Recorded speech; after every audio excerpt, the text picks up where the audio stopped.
Hello everyone, कैसे हो दोस्तों। सब अच्छे होंगे, कुशल मंगल होंगे, परिवार में अच्छे होंगे दोस्तों। मेरे ऑनलाइन स्टडी चैनल में आपका स्वागत। मैं अंकित कुमार। दोस्तों, आज अनुपात समानुपात में ये अगला वीडियो अपलोड होगा। इसमें मैंने आपसे बोला था पहली वीडियो में, जो आज ये वीडियो होने वाली आय और व्यय से संबंधित होंगे, जो कि वेरी वेरी इंपॉर्टेंट क्वेश्चन होंगे। दोस्तों, इस वीडियो को लास्ट तक देखना, क्योंकि ये वीडियो कुछ औरों से खास है। खास तो पहले भी वीडियो थी, लेकिन ये खास इसलिए है क्योंकि इसमें जो क्वेश्चन कराने वाला हूं आज, वो आज सिलेक्टेड क्वेश्चन होंगे, ज्यादा से ज्यादा सिलेक्टेड क्वेश्चन होंगे दोस्तों। तो देखिए दोस्तों, ये क्वेश्चन इस प्रकार है हमारा। क्वेश्चन में हमसे पूछा है एबीसी की आय 7:9:12 है तथा खर्च 8:9:15 है। यदि ए की आय का 1/4 भाग बचाता है, यदि ए अपनी आय का 1/4 भाग बचाता है, तो एबीसी की बचत क्या होगा। एबीसी की बचत क्या होगी। तो देखिए दोस्तों, ये क्वेश्चन वो क्वेश्चन है जिसमें अक्सर बच्चे कंफ्यूज हो जाते हैं। क्यों? क्योंकि इसमें कंफ्यूज इसलिए होते हैं, देखो इसमें हमको आय तो दे रखा है इतना, आय दे रखा है हमको 7:9:12, ये उनकी इनकम हो गई। अगर बात में खर्च की करूं तो खर्च हो गया उनका 8:9:15। कंफ्यूज दोस्तों इसलिए होते हैं इसमें, क्योंकि देखो आय तो हमको 7 रुपए दे रखी है और खर्च 8 रुपए कर रहा है। वो यहाँ पर 9 रुपए कमा रहा है, 9 खर्च कर रहा है, ये तो कर सकता है, लेकिन जो 12 रुपए कमा रहा है वो 15 थोड़ी ना खर्च कर सकता। तो दोस्तों, इसलिए ही बच्चे इसमें कंफ्यूज हो जाते हैं। तो दोस्तों, ये क्वेश्चन होगा किस प्रकार। अगर मेरे बच्चों यहाँ पर मैं 7x या इसको 9x, इसको 12x मान लूं, इस खर्च को 8y, इसको 9y और इसको 15y मान लूं। इस चीज में कोई दिक्कत किसी को? अरे इस चीज में किसी को कोई दिक्कत है क्या? तो देखिए दोस्तों, उसने आगे सवाल में बोला है यदि ए अपनी आय का 1/4 भाग बचाता है, ए अपनी आय का 1/4 भाग बचाता है, तो मेरे प्यारे दोस्तों, मैं आपसे बोलूं हमारे पास 100 रुपए हैं, हमारे पास 100 रुपए हैं, और मैं आपसे बोलूं यदि मैं इसमें से अपना 1/4 भाग बचाता हूं, 1/4 भाग बचाता हूं, तो खर्च कितना करता होगा। तो दोस्तों, आप इस प्रकार ही तो करोगे, 100 का 1/4 निकाल लोगे, यानी कि 25 रुपए बचाता हूं, यानी कि 25 रुपए बचाता हूं 100 रुपए में से, 100 में से 25 बचाता हूं। अगर मैं खर्च की बात करूं तो आप बोलोगे भैया जब 25 रुपए बचा दो तो 75 रुपए खर्च करते हैं 100 में से, इस चीज में कोई दिक्कत? तो यही चीज इस सवाल में है दोस्तों, यही चीज इस सवाल में है। क्या है? देखो, ए अपनी आय का 1/4 भाग बचाता है। ए की आय कहां पर है? 7। 1/4 बचाता है तो खर्च कितना करता होगा? 3/4। अरे भैया, जो 4 में से 1 खर्च बचाता है तो 4 में से 3 बचा खर्च कर रहा होगा, लेकिन बचाता है अपनी आय का, आय का जब उसने 1/4 बचा लिया तो 3/4 खर्च कर दिया हो किसका? 7/x का। क्या दोस्तों मेरी इस बात को समझ पाए? क्या मेरी इस बात को समझ पाए? भैया, मेरी आय 7 रुपए है, जब 7x का मैं 1/4 भाग बचाता हूं तो खर्च तो 3/4 ही कर रहा हूं इस आय का। तो टोटल कितना हो गया भैया? ये हमारा खर्च का है, तो ये हमारा खर्च ही तो आया, लेकिन खर्च है कितना हमारा? 8y। खर्च है कितना हमारा? 8y। इस चीज में कोई दिक्कत हो गई है किसी को? क्योंकि ये मैंने इसकी उपज इसलिए लिख दिया भैया, ए की आय तो 7x है और खर्च 8y है, तो ये भी तो हमारी खर्च की वैल्यू हो गई। 4 में से 1 बचाता है तो 4 में से 3 खर्च करता होगा, 7x का बराबर 8y। जब इसको सॉल्व करेंगे हम, ये हो जाएगा हमारा 21x, तो ये हो गया हमारा 7 या 21। जब इसकी मल्टीप्लाई इधर करूंगा, ये कितना हो गया? 4 हो गया। ये कितना हो गया हमारा? 8y। इसकी नीचे 1 मान के इसकी क्रॉस मल्टीप्लाई हो जाएगी, ये तो हो जाएगा हमारा 21x। और ये कितना हो जाएगा, इसकी मल्टीप्लाई में होगी तो 8 चौक 32 बाई, ये हो गया हमारा 32 बाई। अगर मैं आपसे पूछूं भैया x की आय कितनी होगी और खर्च कितना होगा, दोस्तों क्या ये चीज मैंने आपको पहले नहीं बताई थी, जो आमने सामने की वैल्यू होती है वही उनका मान होता है। तो क्या मैं ये नहीं कह सकता x 32 रुपए कमा रहा होगा, यानी कि a, क्योंकि ABC के तो अनुपात है हमारे ABC के, 32 रुपए कमा रहा होगा और 21 रुपए खर्च कर रहा होगा, क्योंकि y की वैल्यू ये है हमारी। भैया x बराबर 32 हो गया, y बराबर 21 हो गया। अगर बात में इनकी करूं, यदि मैं इनको पुट कर दूं यहाँ पर, अगर मैं x की वैल्यू यहाँ पुट कर दूं, यहाँ रख दूं 21 7 गुणा 21 9 गुणा 21 12 गुणा 21। अगर बात में खर्च की करूं, जब y की वैल्यू यहाँ रख दूंगा मैं, 8 गुणा हो जाएगा हमारा, सॉरी ये 32 होगा, 32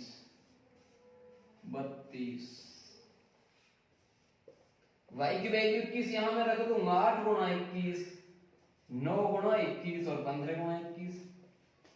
दोस्तों आय तो हमारी ये रही है, यहाँ पर आय कितनी हो जाएगी हमारी, 7 दूनी 14 7 क्या 21 और 1 22 224, 9 दूनी 18 9 से 27 और 1 28 हो गई हमारे, 12 दूनी 24 2 12 के 36 और 2 38। यानी मैं ये कह सकता हूं A 224 रुपए कमाता है, B 288 रुपए कमाता है, C 384 रुपए कमाता है। ये तो हमारी आय के अनुपात हो गए। अगर मैं बात यहाँ खर्ची करूं, 8 1 8 8 2 16 168 9 1 9 9 2 18 15 1 15 15 2 30 और 1 31। तो दोस्तों देखिए A 224 रुपए कमाता है, 168 खर्च करता है, B 228 रुपए कमाता है, 189 खर्च करता है, C 384 कमाता है, 315 खर्च करता है। अब तो वैल्यू ये बड़ी नहीं है, खर्च वाली तो हो गई ना, छोटी हो गई। तो देखिए दोस्तों, जब 224 में से मैं 168 घटाऊंगा तो क्या हमें बचत प्राप्त होगी या नहीं होगी भैया? जब आय में से मैं खर्च घटा दूंगा तो हमको क्या प्राप्त होगा? बचत ही तो प्राप्त होगी हमको। 14 से 8 जाएंगे तो कितने बचे? 6। 11 में से 6 गए तो कितने बचे? 5। यानी क्या मैं ये नहीं कह सकता ये 56 रुपए बचा रहा होगा?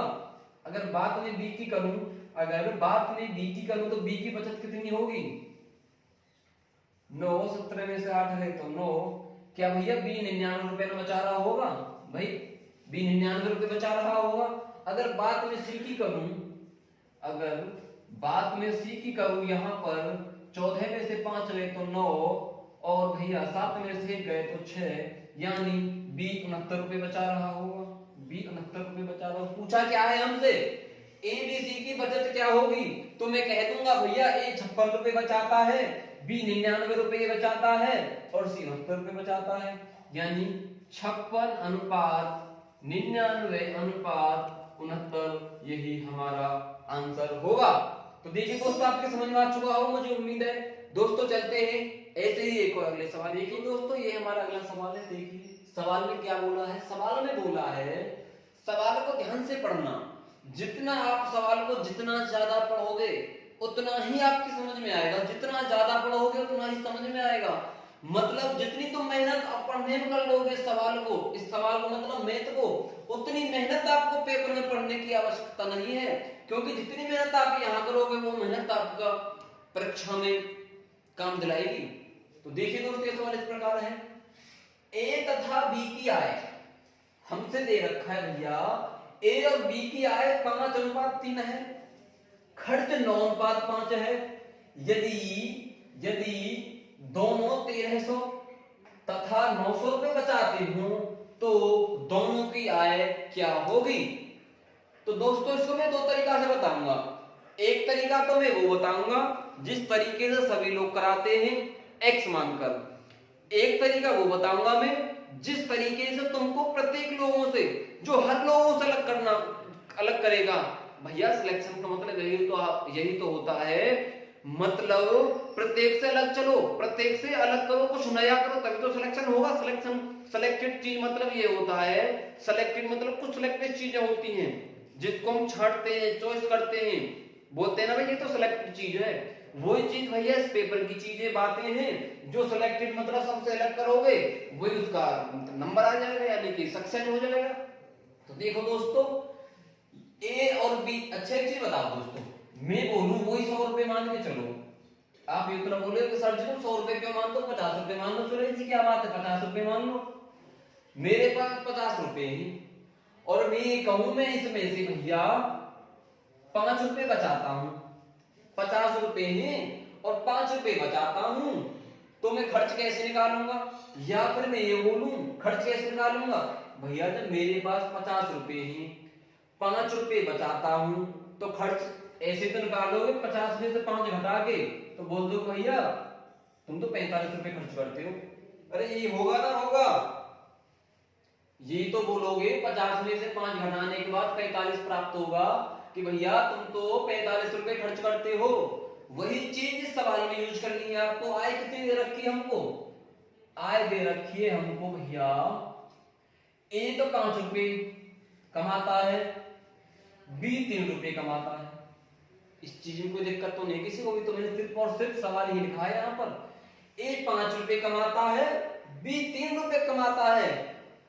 फिर बोला है खर्च ए 9 रुपए खर्च करता है, बी 5 रुपए खर्च करता है।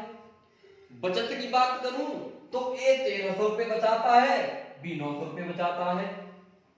चीज समझ में आ रही है आपके? अगर मैं बात करूं भैया इनको मैं x मान लूं, अगर मैं इसमें से इनकी बचत घटा दूं, इनमें से मैं इनकी बचत घटा दूं, तो क्या हमें खर्च प्राप्त होगा या नहीं होगा? अरे होगा या नहीं? मतलब मैं ये कह सकता हूं एक ही आय से हमने बचत को घटा दिया तो क्या हमें 9 प्राप्त नहीं होगा? उसने बोला है ना खर्च 9 है, ए का खर्च 9 है, बी का खर्च 5 है, बी का खर्च 5 है। चीज आई समझ में? इस बराबर कुछ बच्चों की समझ में ये चीज नहीं आती है कि सर जी सवाल में ऐसे सवाल को करते हैं बराबर में ऐसे लिख देते हैं कि समझ में नहीं आता। लिखते क्यों है? उस चीज को इसलिए लिखते हैं क्योंकि हम इसके बराबर क्यों कर रहे हैं, क्योंकि भैया ये भी तो हमारी बचत हो गई। अब क्या मैं ये नहीं कह सकता ये सारी की सारी हमारी बचत ही तो है? जब आय में से मैंने खर्च को घटा देते बचत सॉरी जब मैंने आय में से बचत को घटा दिया तो हमको खर्च ही तो प्राप्त हुआ, खर्च ही तो प्राप्त हुआ हमको, तो ये भी तो हमारा खर्च ही है। तो क्या मैं ये नहीं कह सकता इतना खर्च इतना था लेकिन कर इतने रहे? आई चीज समझ में? तो देखिए दोस्तों कैसे करेंगे इसको हम। क्रॉसिंग मल्टीप्लाई हो जाएगी, कितना हो जाएगा 25x हो गया हमारे यहाँ पर हो गया हमारा 6500, यहाँ पर हो गया हमारा 27x, यहाँ हो गया हमारा 8100। यहां तक किसी को कोई दिक्कत?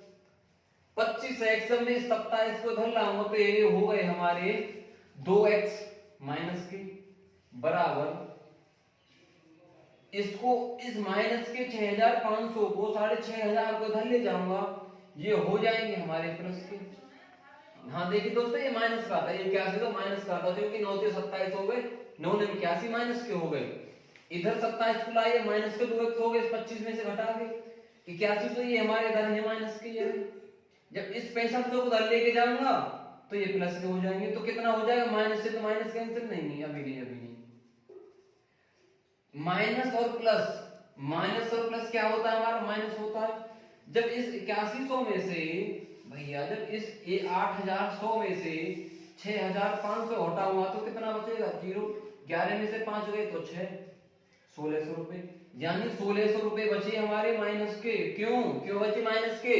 क्योंकि ये माइनस का बड़ा है हमारे, इसलिए क्योंकि मैं कह सकता हूं अब 2x बराबर 1600 माइनस से ये माइनस खत्म हो गया, x बराबर आ गया हमारा 800, x बराबर आ गया हमारा 800। हमसे पूछा क्या है? हमसे पूछा है दोनों की आय क्या है। अगर बात में एक ही करूं तो x की वैल्यू कितनी है तो मैं बोल दूंगा भैया ये तो इसकी 4000 होगी, इसकी 4000 होगी। अगर बात में इसकी करूं तो इसकी भैया कितनी होगी? इसकी 2400 रुपए होगी। ठीक है, ये तो रहा आपका x से। अगर मैं बात ट्रिक की करूं, आपको इस तरीके से नहीं करना, इस तरीके से आपको नहीं करना पेपर में उस तरीके से करना है जो कि मैं आपको बताने जा रहा हूं। देखिए दोस्तों पेपर में किस प्रकार करना है। यहां पर कितना दे रखा है हमको? 5 और 3, 5 और 3। खर्च कितना दे रखा है हमको 9:5। बचत कितनी दे रखी है हमको 1300। बचत को हमें बीच में रखना है, बचत को बीच में रखना है हमको। दोस्तों मैंने पहले भी बोला था, फिर बोल रहा हूं, एज का सारा चैप्टर में इसी ट्रिक पर खत्म करा दूंगा और अनुपात समानुपात में मैंने आपको यही यूज कराई है। मेरे कहने का मतलब ये है, मैं आपको नई ट्रिक नहीं सिखाऊंगा। मेरा उद्देश्य है मैं आपको केवल और केवल एक ही कॉन्सेप्ट पर ज्यादा से ज्यादा चीजें कराऊं। तो देखिए दोस्तों, इसकी मल्टीप्लाई तो इसमें करेंगे, इसकी मल्टीप्लाई इसमें करेंगे, इसकी मल्टीप्लाई इसमें करेंगे और इसकी मल्टीप्लाई इसमें करेंगे। तो देखिए दोस्तों, पच्चू पच्चू कितने होते हैं 25, 9 3 कितने होते हैं 27। इसका अंतर निकालेंगे, अंतर कितना है तो इसमें माइनस प्लस नहीं देखना, केवल अंतर देखना। अंतर कितना हो गया 2। जब इसकी मल्टीप्लाई इसमें करेंगे कितने हो गए 8100। इसकी मल्टीप्लाई इसमें करेंगे कितने हो गए 6500। कितने बचे हमारे यहां पर, कितने बचे 1600। एक की वैल्यू कितनी प्राप्त हो गई हमको 800। हमसे पूछा क्या है, ए और बी की आय कौन सी है, यही तो हमारी आय है। जब एक का मतलब 800, जब एक का मतलब 800 तो 5 का मतलब कितना होगा 4000, 3 का कितना होगा 2400। ये चीज तो हमसे पूछी है, यही चीज तो पूछी है हमसे। तो दोस्तों इस अगर वो चीज अलग अलग की समझ में ट्रिक नहीं आती है तो इससे कर सकते हो, आएगा आंसर तो इससे भी आएगा। लेकिन भैया फिर आपका पढ़ने का फायदा ये क्या हुआ, जब आपने एक मान के सवालों को सोल्व किया, जब आपके पास ट्रिक है तो ट्रिक से करो ना, जल्दी से जल्दी आंसर आएगा। दोस्तों अगर ट्रिक समझ में ना आई हो तो वीडियो को स्किप यानी रोक कर देख लेना, समझ लेना, तब आगे वीडियो बढ़ाना। ओके दोस्तों, चलते हैं एक और अगले सवाल की ओर। दोस्तों ये लीजिए अगला सवाल। इस सवाल में क्या पूछा है हमसे दोस्तों, इस सवाल पर आप जितने स्टार लगा सको स्टार लगा लेना, जितने स्टार लगा सको। ये सवाल आपके लिए वेरी वेरी वेरी इंपॉर्टेंट सवाल है आपके लिए। देखिए दोस्तों सवाल में क्या पूछा है, कोई युद्ध है, कोई युद्ध हुआ होगा पहले, हमें नहीं पता कब हुआ, क्या हुआ, कैसे हुआ, लेकिन ये बोला है इसने, युद्ध से पहले सेना में टैंक और प्लेन का अनुपात 5:3 था। युद्ध के दौरान 1000 टैंक तथा 800 प्लेन नष्ट हो गए, जिससे टैंक और प्लेन का अनुपात 2:1 हो गया। तो युद्ध के बाद टैंकों की संख्या ज्ञात करो। दोस्तों ये सवाल एक्स से हो जाएगा, लेकिन मैं ट्रिक से कराऊंगा, एक्स से सवाल नहीं कराऊंगा मैं, क्योंकि एक्स से मैं पहले बता चुका हूं ये सवाल भी उसी तरीका का है, इसलिए मैं इसे एक्स से नहीं कराऊंगा। सीधा मैं सवाल की ओर जाता हूं। देखिए क्या बोला है, टैंक और प्लेन, टैंक और प्लेन क्या है 5:3 था। टैंक और प्लेन का अनुपात 5:3 था। कब था, युद्ध से पहले था। युद्ध से पहले मतलब 5 टैंक थे 3 प्लेन थे। युद्ध के दौरान 1000 तो टैंक नष्ट हो गए और भैया 800 प्लेन नष्ट हो गए, जिससे टैंक और प्लेन का अनुपात यानी नष्ट होने के बाद इनका अनुपात कितना हो गया 2:1, मतलब 2 टैंक बचे और 1 प्लेन बचा। वही तरीका अपना, इसकी मल्टीप्लाई इसमें करेंगे, इसकी मल्टीप्लाई इसमें, इसकी इसमें और इसकी इसमें। देखिए 3 दूनी 6, 5 1 5 कितना बचा 1 बराबर 8 दूनी 16, 1000 1 1000 कितने बचे हमारे 600। जब 1 की वैल्यू 600 है, जब 1 की वैल्यू 600 है तो 5 की वैल्यू कितनी होगी 3000, 3 की वैल्यू कितनी रही होगी 1800। मेरे प्यारे बच्चों, अगर एग्जामिनर हमसे ये पूछ रहा होता भैया युद्ध से पहले टैंक और प्लेन की संख्या कितनी थी, तो हम कह सकते थे भैया टैंक तो 3000 थे और प्लेन 1800 थे।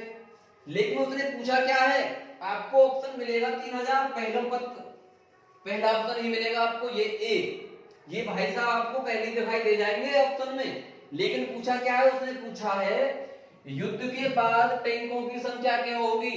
ये तो युद्ध से पहले 3000, लेकिन 1000 नष्ट हो गए, तो क्या मैं इसमें से 1000 माइनस नहीं कर दूंगा, तो क्या हमारा आंसर 2000 नहीं होगा।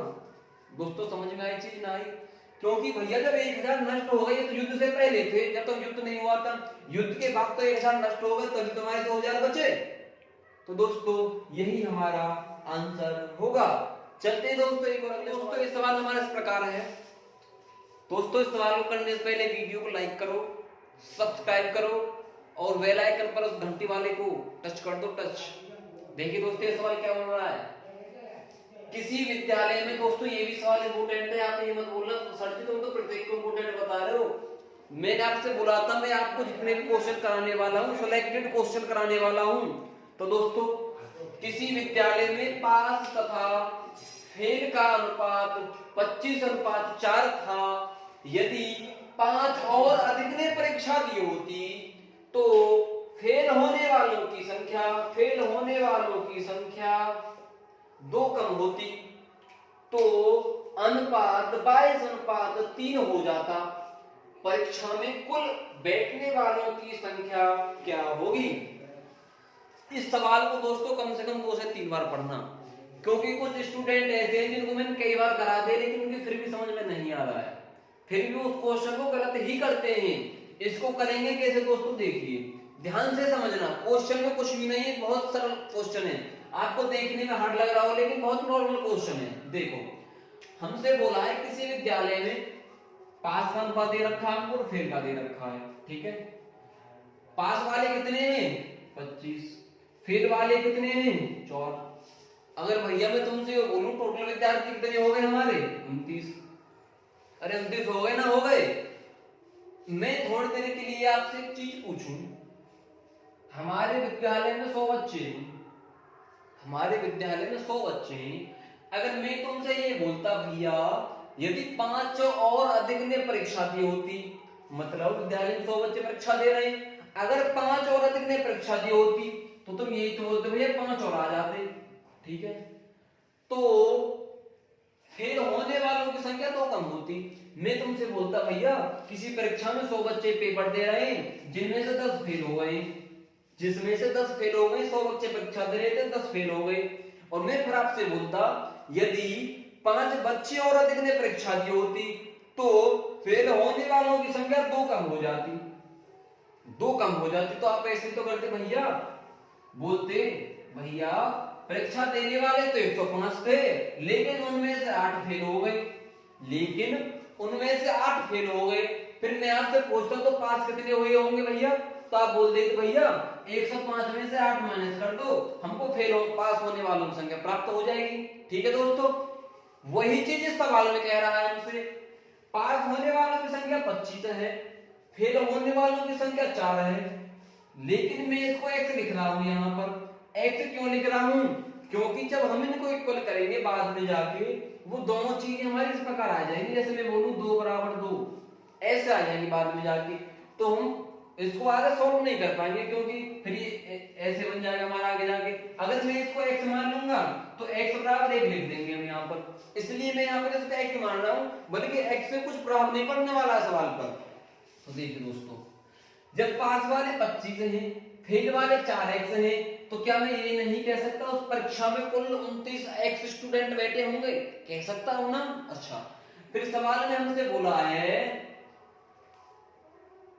यदि 5 और अधिक ने परीक्षा होती, यदि 5 और अधिक ने परीक्षा दी होती, तो भैया यदि 5 और अधिक ने परीक्षा दी होती, अरे कोई डाउट तो ना आया था किसी को?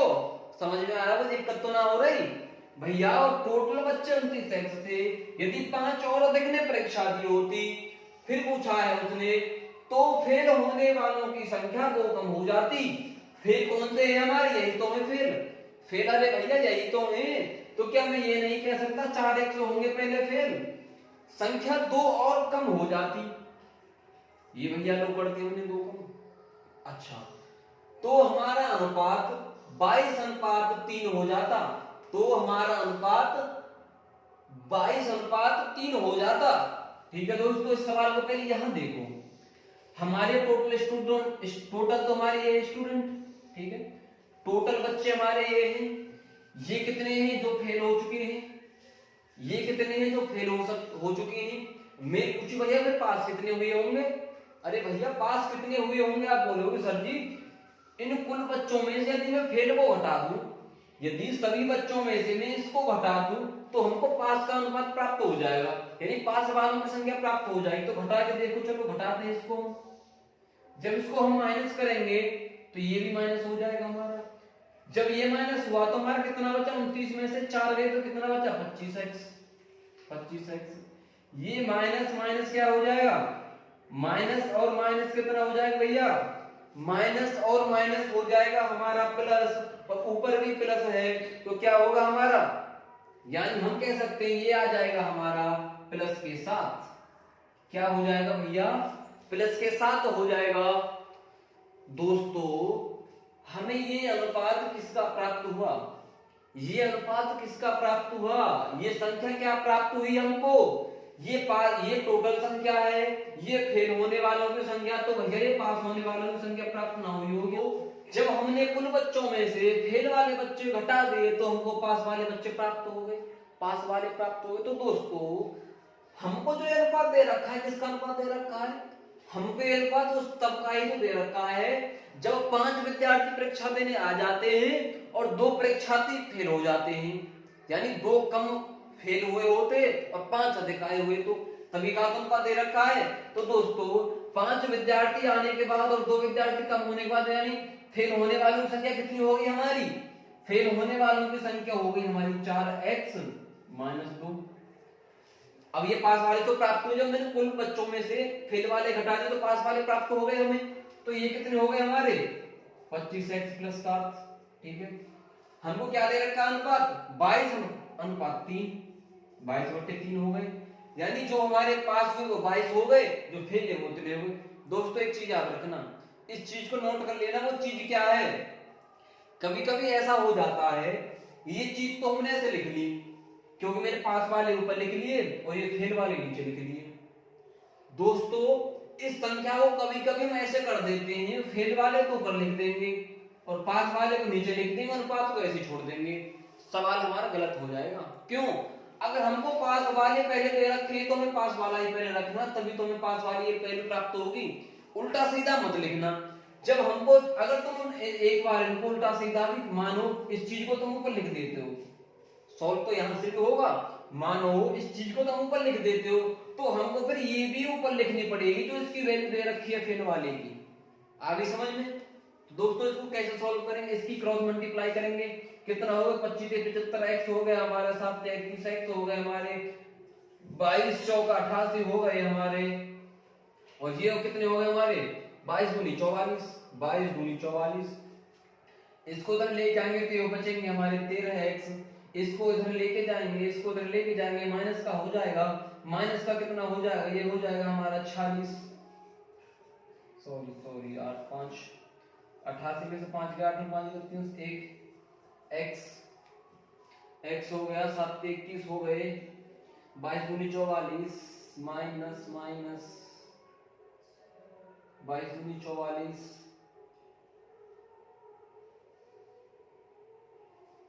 जब मैं इसको उधर लेके जाऊंगा ये माइनस का हो जाएगा हमारा।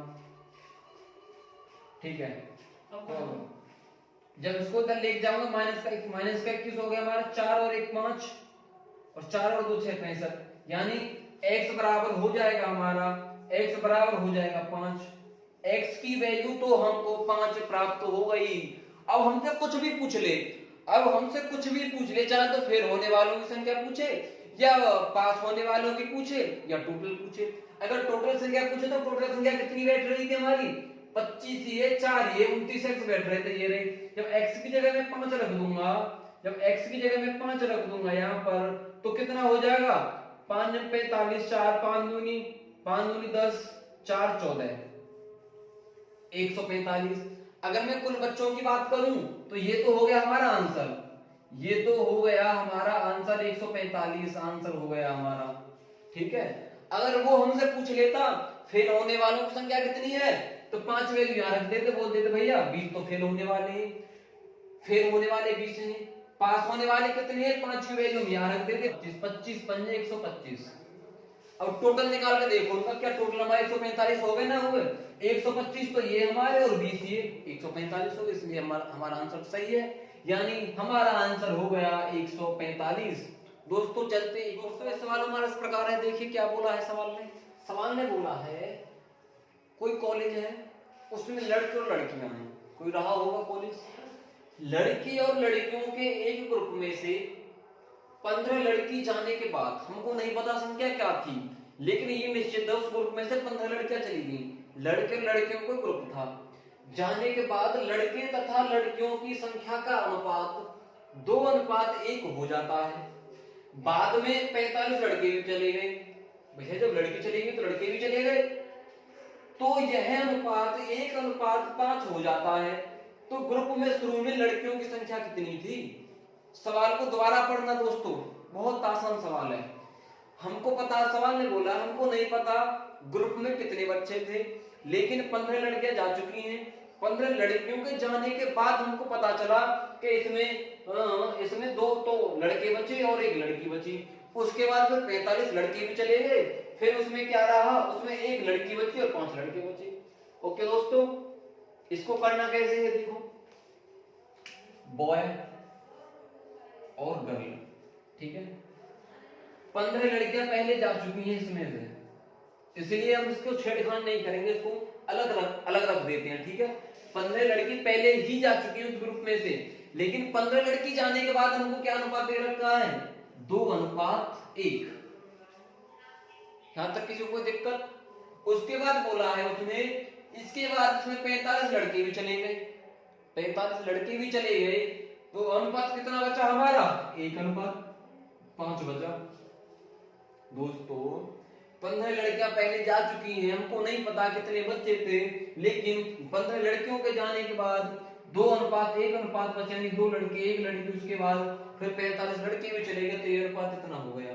ठीक है दोस्तों, एक चीज बताओ दोस्तों, लड़की तो खैर पहले जा चुकी, पहले तो जा चुकी, उसके बाद तो लड़की नहीं गई, उसके बाद तो अनुपात ये हो गया हमारा, बाद में ये हो गया। तो क्या दोस्तों, जब लड़की यहाँ पर 1 थी, यहाँ पर फिर ये 5 लड़की क्यों हो गई? 1 ही रहनी चाहिए थी, ये 5 क्यों हो गई? या फिर 5 ही होनी चाहिए थी, 1 क्यों हो गई? चीज को पकड़ो, मैं क्या कहना चाह रहा हूँ। वो तो पहले लड़की जा चुकी, उन लड़कियों से तो हमें कोई मतलब नहीं रहा, वो तो चली गई ग्रुप में से, लेकिन उसके बाद तो बात हमारा इतना हो गया, फिर लड़के चले गए। जब लड़के गए तो लड़कियों की संख्या पर क्यों प्रभाव पड़ा? लड़कियों की संख्या तो 1 ही होनी चाहिए थी या फिर 5 होनी चाहिए थी। इस संख्या को बराबर करने के लिए यदि मैं यहाँ 5 की गुणा कर दूं यहाँ पर, तो इसमें भी 5 की गुणा करनी पड़ेगी। तो क्या मैं ये नहीं कह सकता लड़कियों की संख्या अब भी 5 है, लड़कों की संख्या 10 है? इसके अकॉर्डिंग 10 है, अभी तो अनुपात 2:1 है हमारा। तो अब मैं ये कह सकता हूँ लड़कियां तो पहले भी 5 थी और लड़कियां तो अब भी 5 हैं। अगर मैं यहाँ बात करूं, लड़के पहले 10 थे अब 1 हैं। 10 जब थे जब तक 45 लड़के नहीं गए, तो 45 लड़के जाने के बाद 1 लड़का बचा। हमारे अनुसार से कितने लड़के चले गए? अगर मैं इस सवाल के अकॉर्डिंग चलूं, यहाँ पूछा है भैया जब लड़के 10 थे, 45 लड़के जाने के बाद 1 बचा, तो हमारे अनुसार कितने लड़के गए यहाँ से? आप बोलोगे सर जी ये तो 9 चले गए, लेकिन सवाल ने कितना बोला है? 9 नहीं 45। कितने गए? 9 नहीं 45। कितना गुना गया? मतलब 5 गुना। तो क्या मैं ये नहीं कह सकता बच्चे पहले, यानी लड़कों की संख्या बात करूं तो 50 लड़के रहे होंगे पहले, लड़कियों की संख्या बात करूं तो 25 लड़की रही होंगी, 25 लड़की रहे होंगी। दोस्तों देखो, अगर 50 में से 45 चले जाएंगे तो कितने बच्चे बचेंगे? 5 बचेंगे या नहीं बचेंगे मेरे भैया? अब मैं ये कह सकता हूं 45 लड़कों के जाने से पहले 50 तो लड़के रहे होंगे और 25 लड़की रही होंगी। ठीक है दोस्तों, हमसे पूछा है लड़कियों के ग्रुप में जाने से पहले लड़कियों की संख्या क्या थी? ये संख्या तो हमको वो प्राप्त हो गई लड़कियों के जाने के बाद 25 लड़की थी, लेकिन 15 लड़की पहले जा चुकी हैं, तो इनको हमने प्लस कर दिया इसमें। यानी मैं ये कह सकता हूं भैया शुरू में 40 लड़की होंगी इस कक्षा में, 40 लड़की होंगी और 50 लड़के होंगे। यहां तक किसी को कोई दिक्कत? यही हमारा आंसर हो जाएगा।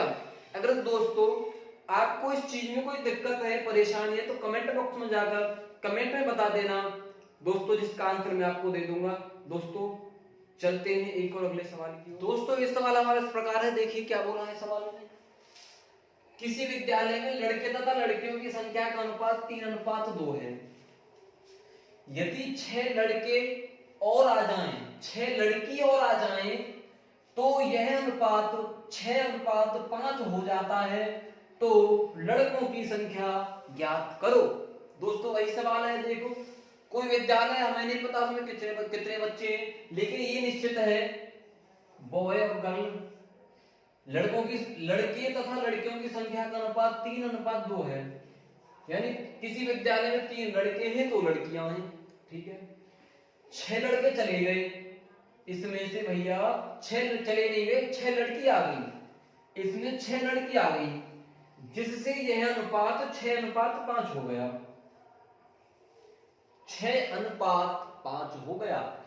दोस्तों मेरे प्यारे बच्चों, मुझे एक चीज बताओ, आप यहां पर 3 लड़के थे, अब 6 लड़के हो गए। क्या लड़के आए हैं? लड़के नहीं आए। यहां पर 2 लड़की थी तो हम कह सकते हैं ये 5 हो सकती हैं, क्योंकि 6 लड़की आ चुकी हैं इसलिए। लेकिन ये 3 लड़के थे तो ये 6 क्यों हो गए? ये 6 क्यों आए? किस वजह से आ गए यहाँ पर? इनको तो नहीं आना चाहिए था, इसलिए लड़कों को हमको समान करना पड़ेगा। मेरे कहने का मतलब ये है भैया, इन सवालों में, ऐसे सवालों में जो चीज हमारी बदलती है, जैसे लड़कियां आई या लड़कियां गई, तो उसको तो हम छेड़ते नहीं हैं।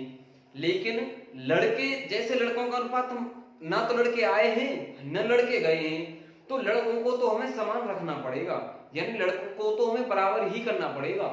तो लड़कों को अगर हम बराबर करेंगे, यदि मैं इसमें 2 की मल्टीप्लाई कर दूं तो क्या लड़के बराबर हो जाएंगे हमारे? हाँ भैया हो जाएंगे, 6 हो गए। जब इसमें 2 की मल्टीप्लाई की है तो इसमें भी 2 की मल्टीप्लाई हो जाएगी। ये कितना हो गया? 4। यानी लड़कों की संख्या 6 थी तो अभी 6 है, लड़कियों की संख्या पहले 4 थी, जब 6 लड़की आ गई तो 5 हो गई। दोस्तों क्या ये डाउट तो नहीं आ रहा आपके दिमाग में? सर जी जब 4 लड़की ये हैं और 6 लड़की और आई तो 10 होनी चाहिए, 5 क्यों हो गई? अरे ये 10 होनी चाहिए, 5 क्यों हो गई? ऐसी गलती मत करना मेरे प्यारे दोस्तों, क्योंकि मैं केवल और केवल यहाँ अभी अनुपात की बात कर रहा हूँ, रियल वैल्यू पे नहीं आए हैं हम अभी, केवल अनुपात और अनुपात की बात कर रहा हूं मैं। इसके हिसाब से भैया 4 लड़की थी, अब 5 हो गई। इसके हिसाब से कितनी लड़की आई हैं? एक ही तो लड़की आई, लेकिन सवाल में क्या बोला है? 1 नहीं आई। सर जी ये तो 6 आई है, 1 नहीं 6 आई है, तो शुरू में लड़कियों की संख्या कितनी रही होगी? 24। लड़कियों की संख्या पूछे तो 24, लड़कों की संख्या पूछे तो कितनी हो जाएगी? 36। हमसे पूछा क्या है? लड़कों की संख्या पूछा है हमसे, तो मैं कह सकता हूं भैया लड़कों की संख्या तो यही है, यानी 36 हमारा आंसर हो जाएगा। दोस्तों अगर मेरी वीडियो आपको अच्छी लग रही हो, सब्सक्राइब करना, शेयर करना, लाइक करना। दोस्तों अगली वीडियो लेके आएंगे हम कल। दोस्तों ये आज मेरा एक और पार्ट है मेरा केवल अनुपात समानुपात का, उसकी वीडियो में कल अपलोड कर दूंगा। उसके बाद कराने वाले हैं हम एज, आयु वाले आपके क्वेश्चन कराएंगे। उन क्वेश्चन में दोस्तों मैंने बोल दिया आपको, केवल और केवल एक ही ट्रिक पर सारा तुम्हारा जो एज का चैप्टर है सारा कॉन्सेप्ट खत्म कर दूंगा। तो ठीक है दोस्तों, जय हिंद, जय भारत।